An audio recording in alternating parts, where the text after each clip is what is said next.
welcome to Book Circle. I'm Earl Wajenberg. This time we're going to continue our reading of Whose Body?, the first of the Lord Peter Wimsey mysteries by Dorothy L. Sayers.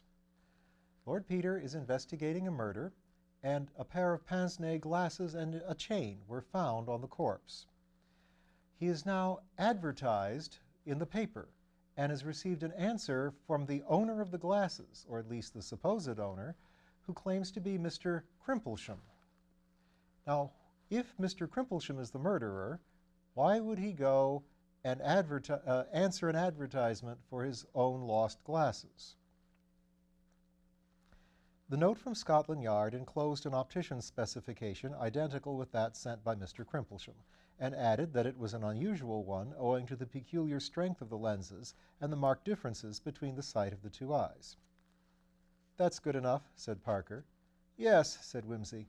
"Then possibility 3 is knocked on the head. There remain possibility number 1, accident or misunderstanding, and number 2, deliberate villainy of a remarkably bold and calculating kind. Of a kind, in fact, characteristic of the author or authors of our two problems. Following the methods inculcated at that university of which I have the honor to be a member, we will now examine severally the various suggestions afforded by possibility number 2. This possibility may be again subdivided into two more hypotheses. On hypothesis 1, strongly advocated by my distinguished colleague Professor Snupshed, the criminal, whom we may designate as X, is not identical with Crimplesham, but is using the name of Crimplesham as his shield or aegis. This hypothesis may be further subdivided into two alternatives. Alternative A, Crimplesham is an innocent and unconscious accomplice, and X is in his employment. X writes in Crimplesham's name on Crimplesham's office paper and obtains that the object in question, i.e. the eyeglasses, be dispatched to Crimplesham's address. He is in a position to intercept the parcel before it reaches Crimplesham. The presumption is that X is Crimplesham's charwoman, office boy, clerk, secretary, or porter. This offers a wide field of investigation. The method of inquiry will be to interview Crimplesham and discover whether he sent the letter, and if not, who has access to his correspondence. Alternative B, Crimplesham is under X's influence or in his power and has been induced to write the letter by A, bribery, B, misrepresentation, or C, threats. X may in that case be a persuasive relation or friend, or else a creditor, blackmailer, or assassin. Crimplesham, on the other hand, is obviously venal or a fool. The method of inquiry in this case, I would tentatively suggest, is again to interview Crimplesham, put the facts of the case strongly before him, and assure him in the most intimidating terms that he is liable to a prolonged term of penal servitude as an accessory after the fact in the crime of murder. Trusting, gentlemen, that you have followed me thus far, we will pass to the consideration of hypothesis 2, in which I personally incline, and according to which X is identical with Crimplesham. In this case, Crimplesham, who is, in the words of an English classic, a man of infinite resource and sagacity, correctly deduces that, of all people, the last whom we shall suspect to find answering our advertisement is the criminal himself. Accordingly, he plays a bold game of bluff. He invents an occasion on which the glasses may very easily have been lost or stolen, and applies for them. If confronted, nobody will be more astonished than he to learn where they were found. He will produce witnesses to prove that he left Victoria at 5:45 and emerged from the train at Balham at the scheduled time and sat up all Monday night playing chess with a respectable gentleman well known in Balham. In this case, the method of inquiry will be to pump that respectable gentleman in Balham, and if he should happen to be a single gentleman with a deaf housekeeper, it may be no easy matter to impugn the alibi, since, outside of detective romances, few ticket collectors and bus conductors keep an exact remembrance of all the passengers passing between Balham and London on any and every evening of the week. Finally, gentlemen, I will frankly point out the weak point of all these hypotheses, namely that none of them offers any explanation as to why the incriminating article was left so conspicuously on the body in the first instance. Mr. Parker had listened with commendable patience to this academic exposition. Might not X, he suggested, be an enemy of Crimplesham's who designed to throw suspicion upon him? He might. In that case, he should be easy to discover, since he obviously lives in close proximity to Crimplesham and his glasses, and Crimplesham, in fear of his life, will then be a valuable ally for the prosecution. How about the first possibility of all, misunderstanding or accident? Well, well, for purposes of discussion, nothing, because it really doesn't afford any data for discussion. In that case, said Parker, the obvious course appears to be to go to Salisbury. That seems indicated, said Lord Peter. Very well, said the detective. Is it to be you or me or both of us? It is to be me, said Lord Peter, and that for two reasons. First, because if, by possibility number 2, hypothesis 1, alternative A, Crimplesham is an innocent cat's paw, the person who put in the advertisement is the proper person to hand over the property. Secondly, because if we are to adopt hypothesis 2, we must not overlook the sinister possibility that Crimplesham X is laying a careful trap to rid himself of the person who so unwarily advertised in the daily press his interest in the solution of the Battersea murder. That appears to me to be an argument for our both going, said the detective. Far from it, said Lord Peter. Why play into the hands of Crimplesham X by delivering over to him the only two men in London, with the evidence, such as it is, and shall I say the wits, to connect him with the Battersea body? But if we told the Yard where we were going and we both got nobbled, said Mr. Parker, it would afford strong presumptive evidence of Crimplesham's guilt. And anyhow, if he didn't get hanged for murdering the man in the bath, he'd at least get hanged for murdering us. Well, said Lord Peter, if he only murdered me, you could still hang him. What's the good of wasting a sound, marriageable young male like yourself? Besides, how about old Levy? If you're incapacitated, do you think anybody else is going to find him? But we could frighten Crimplesham by threatening him with the Yard. Well, dash it all, if it comes to that, I can frighten him by threatening him with you, which, seeing you hold what evidence there is much more to the point. And then, suppose it's a wild goose chase after all, you'll have wasted time when you might have been getting on with the case. There are several things that need doing. Well, said Parker, silenced but reluctant, why can't I go in that case? Bosh, said Lord Peter. I am retained by old Mrs. Thipps, for whom I entertain the greatest respect, to deal with this case, and it's only by courtesy I allow you to have anything to do with it. Mr. Parker groaned. Will you at least take Bunter? He said. In deference to your feelings, replied Lord Peter, I will take Bunter, though he could be far more usefully employed taking photographs or overhauling my wardrobe. When is there a good train to Salisbury, Bunter? There is an excellent train at 10:50, my lord. Kindly make arrangements to catch it, said Lord Peter, throwing off his bathrobe and trailing away with it into the bedroom. And Parker, if you have nothing else to do, you might get hold of Levy's secretary and look into that little matter of the Peruvian oil. Lord Peter took with him for light reading in the train Sir Reuben Levy's diary. It was a simple and, in the light of recent events, rather a pathetic document. The terrible fighter of the stock exchange, who could with one nod set the surly bear dancing or bring the savage bull to feed out of his hand, whose breath devastated whole districts with famine or swept financial potentates from their seats, was revealed in private life as kindly, domestic, innocently proud of himself and his belongings, confiding, generous, and a little dull. His own small economies were duly chronicled side by side with extravagant presents to his wife and daughter. Small incidents of household routine appeared, such as, man came to mend the conservatory roof, or the new butler Simpson has arrived, recommended by the Goldbergs. I think he will be satisfactory. All visitors and entertainments were duly entered, from a very magnificent lunch to Lord Dewsbury, the Minister for Foreign Affairs, and Dr. Jabez K. Wart, the American plenipotentiary, through a series of diplomatic dinners to eminent financiers, down to intimate family gatherings of persons designated by Christian names or nicknames. About May, there came a reference to Lady Levy's nerves, and further reference was made to the subject in subsequent months. In September, it was stated that Freak came to see my dear wife and advised complete rest and a change of scene. She thinks of going abroad with Rachel. The name of the famous nerve specialist occurred as a diner or luncher about once a month, and it came into Lord Peter's mind that Freak would be a good person to consult about Levy himself. People sometimes tell things to the doctor, he murmured to himself, and by Jove, if Levy is simply going round to see Freak on Monday night, that rather disposes of the Battersea incident, doesn't it? He made a note to look up Sir Julian and turned on further.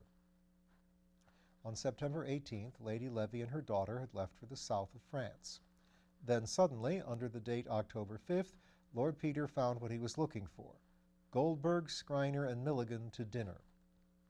There was the evidence that Milligan had been in that house. There had been a formal entertainment, a meeting as of two duelists shaking hands before the fight. Schreiner was a well-known picture dealer. Lord Peter imagined an after-dinner excursion upstairs to see the two Corotts in the drawing room and the portrait of the oldest Levy girl who had died at the age of 16. It was by Augustus John and hung in the bedroom. The name of the red-haired secretary was nowhere mentioned, unless the initial S occurring in another entry referred to him. Throughout September and October, Anderson of Wyndham's had been a frequent visitor. Lord Peter shook his head over the diary and turned to the consideration of the Battersea Park mystery. Whereas in the Levy affair it was easy enough to supply a motive for the crime, if crime it were, and the difficulty was to discover the method of its carrying out and the whereabouts of the victim, in the other case, the chief obstacle to inquiry was the entire absence of any imaginable motive. It was odd that although the papers had carried news of the affair from one end of the country to the other, and a description of the body had been sent to every police station in the country, nobody had as yet come forward to identify the mysterious occupant of Mr. Thip's bath. It was true that the description which mentioned the clean-shaven chin, elegantly cut hair, and the pince-nez was rather misleading, but on the other hand, the police had managed to discover the number of molars missing, and the height, complexion, and other data were correctly enough stated, as also the date at which death had presumably occurred. It seemed, however, as though the man had melted out of society without leaving a gap or so much as a ripple. Assigning a motive for the murder of a person without relations or antecedents or even clothes is exercise for the imagination, or trying to visualize the fourth dimension. An admirable effort, but inconclusive.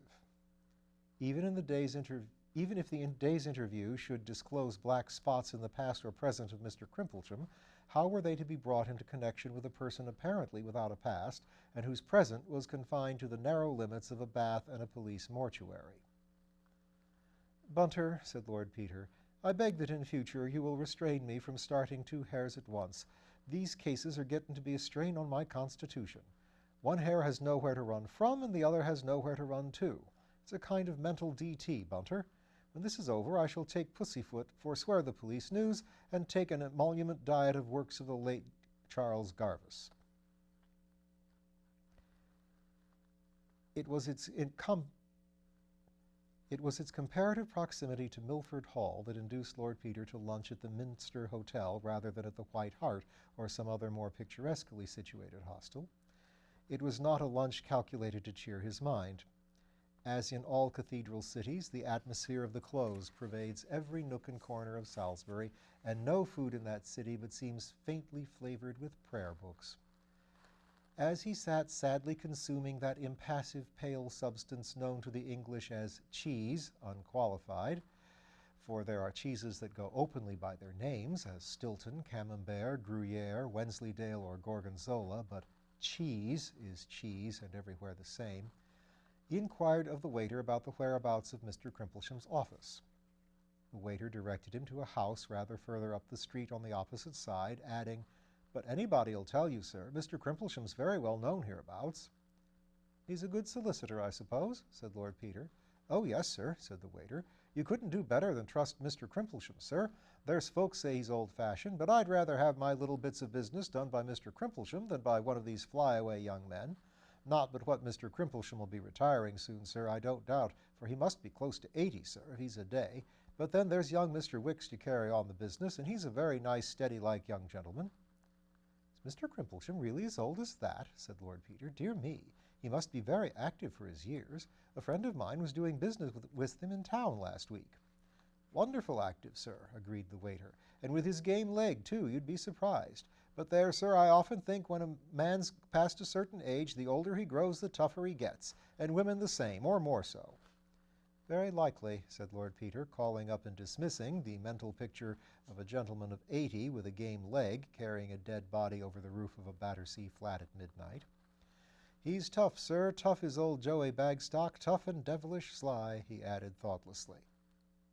"Indeed, sir," said the waiter. "I couldn't say, I'm sure. "I beg your pardon," said Lord Peter. "I was quoting poetry. Very silly of me. I got the habit at my mother's knee, and I can't break myself of it." "No, sir," said the waiter, pocketing a liberal tip. "Thank you very much, sir. You'll find this house easy. Just before you come to Penny-Farthing Street, sir, about 2 turnings off on the right-hand side." "Afraid that disposes of Crimplesham X," said Lord Peter. "I'm rather sorry. He was a fine, sinister figure, as I had pictured him. Still, he may yet be the brain behind the hands, the aged spider sitting invisible in the center of the vibrating web, you know, Bunter." "Yes, my lord," said Bunter. They were walking up the street together. "There's the office over the way," pursued Lord Peter. "I think, Bunter, you might step into this little shop and purchase a sporting paper, and if I do not emerge from the villain's lair, say, within 3/4 of an hour, you may take such steps as your perspicuity may suggest."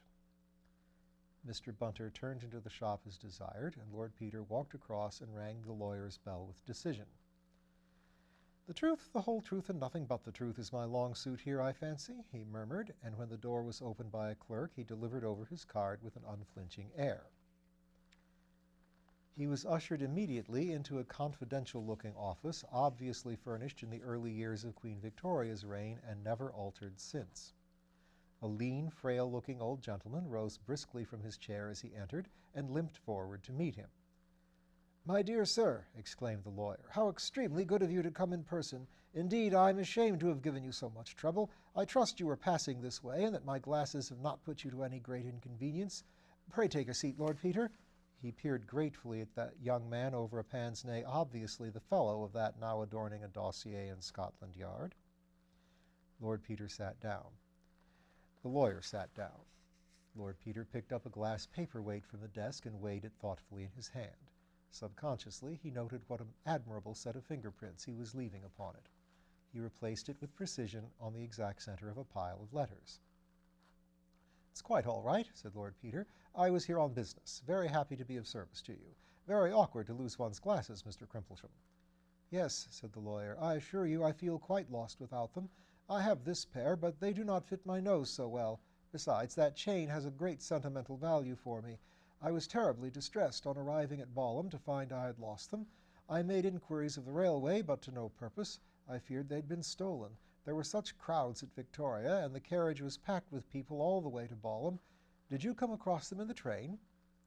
"Well, no," said Lord Peter. "I found them in a rather unexpected place. Do you mind telling me if you recognized any of your fellow travelers on that occasion?" The lawyer stared at him.